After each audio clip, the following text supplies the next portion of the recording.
2 shots on target and 2 go past him. He's had no chance with either. This is a beautiful finish. 2024 bisa dibilang sebagai masa kebangkitan tim nasional Indonesia. Beragam upaya positif yang dilakukan beberapa tahun sebelumnya mulai tampak hasilnya.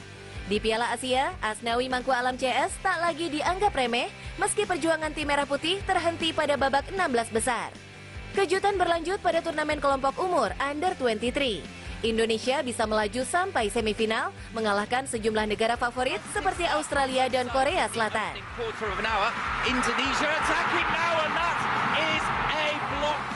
Pada level tertinggi, Indonesia tetap menjaga asa bisa lolos dari ronde ketiga kualifikasi Piala Dunia 2026 setelah menang 2 gol tanpa balas atas Arab Saudi di Gelora Bung Karno.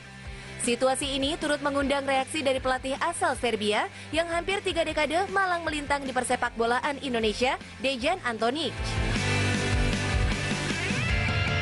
Menurut saya bisa lihat sepak bola Indonesia atau timnas Indonesia maju, mulai bukan cuma dari pertandingan tapi dari organisasi, dari PSSI, dari semua orang yang paling bagus ya saya lihat setiap kali timnas main, supporter Indonesia bikin stadion full. Itu bagus sekali dan positif untuk sepak bola Indonesia. Dan semoga tren yang positif seperti yang ini kita bisa keep for the long. And then Indonesia national team bisa bikin banyak sukses. Juru taktik 55 tahun yang terakhir kali menangani klub Liga 1 Cina, Foshan Nanchi ini juga turut berkomentar mengenai penampilan skuad Indonesia di ASEAN Championship yang kurang sesuai dengan ekspektasi masyarakat. Menurutnya, publik harus mengerti bahwa di ajang regional ini, pelatih Shin Tae-yong tidak membawa semua pemain terbaik yang biasa ia mainkan. Beda. Dia latih 2 tim beda. Timnas Indonesia sekarang kita lihat banyak pemain naturalisasi. Lebih easy. Karena semua pemain yang ini sudah dewasa. Sudah ada banyak experience main luar negeri. Mungkin umurnya sudah cukup, sudah profesional, jauh lebih dari anak-anak yang kemarin kita punya. Waktu penting untuk coach. Karena mungkin sistem atau levelnya ya beda. Ya, timnas ya di sini, kemarin timnya ya di sini. Meski bersyukur bahwa kualitas tim nasional Indonesia terus membaik dalam beberapa tahun terakhir, pria yang punya lisensi kepelatihan UEFA Pro ini juga menyoroti pentingnya peningkatan level pemain-pemain Indonesia di kompetisi domestik. Hal tersebut akan memudahkan pemain dan tentu saja pelatih dalam menentukan komposisi pemain sesuai dengan kebutuhan strateginya.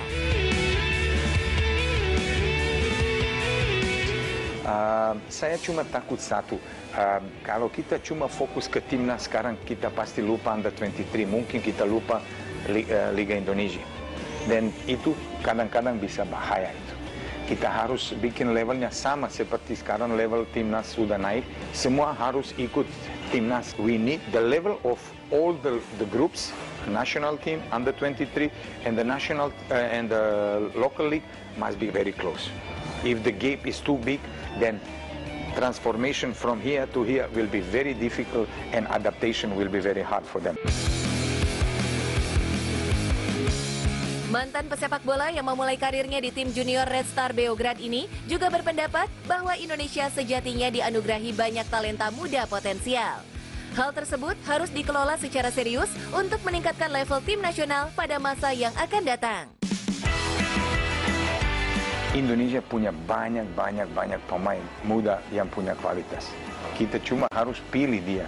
Bukan cuma pilih, kalau kita pilih kita harus masuk dia di jalan yang benar. Karena jalan dia masuk ke timnas ya panjang. When he come to the end, then he is ready to play for the national team. Kalau dia loncat dari sini ke sini, itu mungkin saya pikir kita salah. Ya, kesalahan pengelolaan talenta muda jadi salah satu faktor penyebab jumlah pemain yang siap pakai di usia senior semakin berkurang. Padahal, Indonesia seringkali jadi juara turnamen di level grassroots atau bahkan menggondol piala ajang regional di kelompok umur. Dari awal kita punya masalah yang ini. Dulu banyak pemain muda potensi bagus, main bagus ini, tapi kalau dia keluar dari junior ke senior, sudah mulai turun. Ya, saya bisa bilang kadang-kadang ada 2-3 alasan kenapa. Kadang-kadang sponsor, kadang-kadang manajer, kadang-kadang dapat uang besar terlalu cepat. Kadang-kadang anak-anak tidak ada motivasi kalau salah tim. Kadang-kadang mungkin pemain masuk di tim di mana dia tidak cocok sama strategi yang pelatih punya. Tapi sebagai profesional, semua dia harus expect this one dan accept this one. Dejan juga menekankan peran penting pelatih tim muda dalam menilai potensi dan kesiapan para pemain untuk naik level menjadi seorang profesional. Paling penting ya pelatih. Pelatih harus recognize pemain yang punya potensi dan pemain yang bisa lebih bagus. Dan pelatih harus kasih contoh yang benar dan contoh yang positif, bukan cuma di lapangan tapi di luar lapangan untuk bicara. Karena sepak bola tidak cuma di lapangan, sepak bola luar lapangan. Kita pikir dia sudah bagus di tim junior, oke, masuk dia langsung main. Kalau dia main 3 kali pertandingan jelek, semua marah-marah, semua bilang pip, pip, pip, pip, pip. Dan pemain muda turun mental. Dan kalau pelatih lepas dia turun lagi. Dan sulit sekali. Pelatih harus tahu kapan kamu masuk pemain muda di first team, kapan kamu keluar dia. Kalau terlalu cepat, kamu bakar dia. Kalau terlalu lama, kamu hilang dia. Ya, Indonesia memang negara penggila sepak bola yang saat ini dihinggapi euforia luar biasa karena citra skuad nasional semakin baik. Namun, rekan seangkatan Zvonimir Boban dan Robert Prosinecki di Timnas Junior Yugoslavia ini menandaskan hendaknya publik tidak terlalu menggantungkan ekspektasi berlebihan kepada para pemain untuk meraih prestasi tertinggi dalam waktu yang sangat cepat.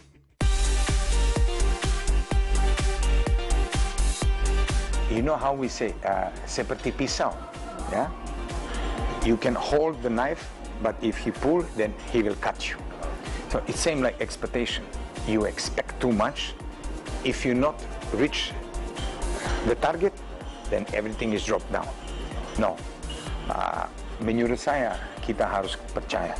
Kalah, menang atau draw, kita harus percaya ke timnas yang kita punya. It's very important, very important. Expectation is very dangerous.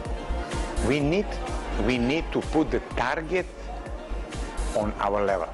Don't put the target too high, because if you cannot reach the target, then we create a lot of problem. So, sekali lagi, publik perlu menyadari, apapun hasil yang diraih tim nasional Indonesia pada ajang ASEAN Championship, percayalah bahwa ini adalah salah satu cara agar tim Merah Putih punya tim yang lebih kuat pada masa yang akan datang.